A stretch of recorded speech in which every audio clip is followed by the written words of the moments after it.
caffeine is a natural substance found in coffee beans and cocoa beans. It is a stimulant that helps to boost energy levels and is typically used as a way to keep people awake or focused on their work. While its use as a stimulant has been around for centuries, it's still just as popular today for keeping us awake, for providing an energy boost, and for maintaining focus. However, sometimes a little caffeine goes too far, and we want to reach out for a decaffeinated alternative to enjoy coffee without the jitters. Decaffeinated coffee usually contains minimal caffeine. Decaf is typically not quite as bitter as regular coffee and has less of a strong taste. There are several methods used to decaffeinate coffee, ranging from using water to the use of chemical solvents. Unfortunately, aside from caffeine, some of these decaffeination processes also remove some of the good stuff in coffee, such as antioxidants. In this video, we will describe the main processes used to decaffeinate coffee so you can better decipher coffee labels at the supermarket. Stay tuned to the end to see our tips on selecting and enjoying decaf. The process of decaffeination is long and complicated, and there are several methods of decaffeination that can be used. All take green, unroasted coffee beans, soak or steam them until the caffeine is dissolved or their pores are opened, and then extract the caffeine. The three most common processes of decaffeination are 1 using chemical solvents, 2 using carbon dioxide gas, and 3 using water. In order to remove the caffeine from the beans, solvents are used that are strong enough to break down the chemical bonds in caffeine molecules. 2 of these solvents are methylene chloride and ethyl acetate. Methylene chloride, or dichloromethane, is a widely used chemical solvent to remove caffeine from coffee beans. It has several industrial uses, including paint thinner and hairspray. It's not the safest substance to use, though, and has been shown to cause cancer in animal studies. To use methylene chloride, coffee beans are treated with steam to draw the caffeine to the surface of the beans. Then, methylene chloride is applied directly to the beans to remove caffeine.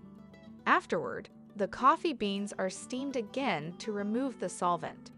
Finally, the beans are dried and roasted.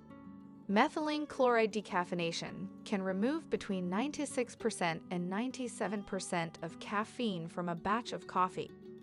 Ethyl acetate is an inexpensive solvent that remains the most popular solvent for decaffeinating coffee due to its low cost.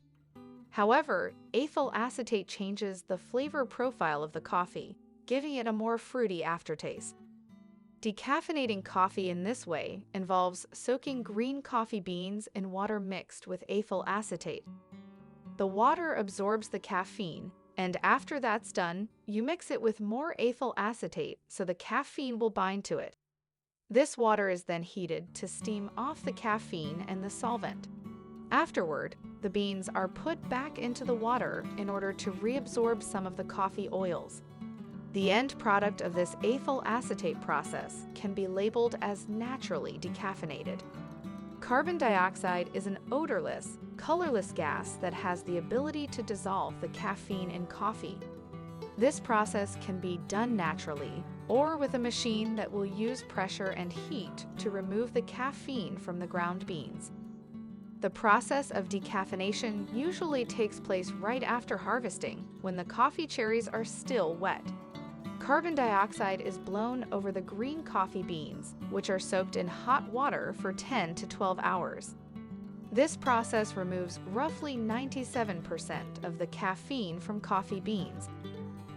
You may have heard of Swiss water process, a non-solvent process for decaffeinating coffee beans. It was originally developed in the year 1979. The process is water-based, so it's more environmentally friendly and works on roasted beans as well. In the Swiss water process, beans are washed with hot water to extract caffeine and other compounds. The beans are removed and the water is filtered of all caffeine. This process leaves naturally decaffeinated green coffee beans for roasting. without losing any of the flavor compounds or oils from the beans. In this way, 99.9% of caffeine is removed, but other flavorful compounds are not stripped out of the coffee bean. In summary, here are some things to bear in mind when it comes to decaf. If you have concerns over potential exposure to solvents, or want to choose the most environmentally friendly process, you might want to know which decaffeination method was used on a particular coffee bag. However, this may be challenging because there are no clear labeling rules that mandate which process was used to decaffeinate coffee. A good way to guarantee that solvents weren't used for decaffeination is by looking for the organic seal. This seal prohibits the use of insecticides as well as chemical solvents during processing.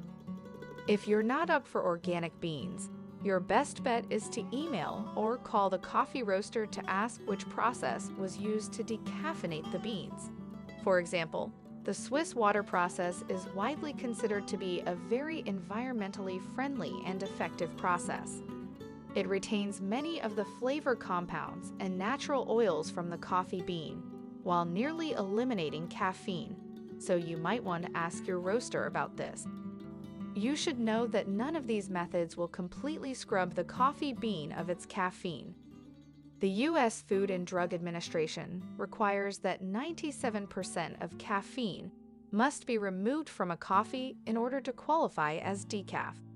That being said, there can still be 3 to 12 milligrams of caffeine in a single cup of decaffeinated coffee. So you may not want to down several cups of decaf just because you think they're caffeine-free. Thank you for checking out our video, and I hope you find this information useful.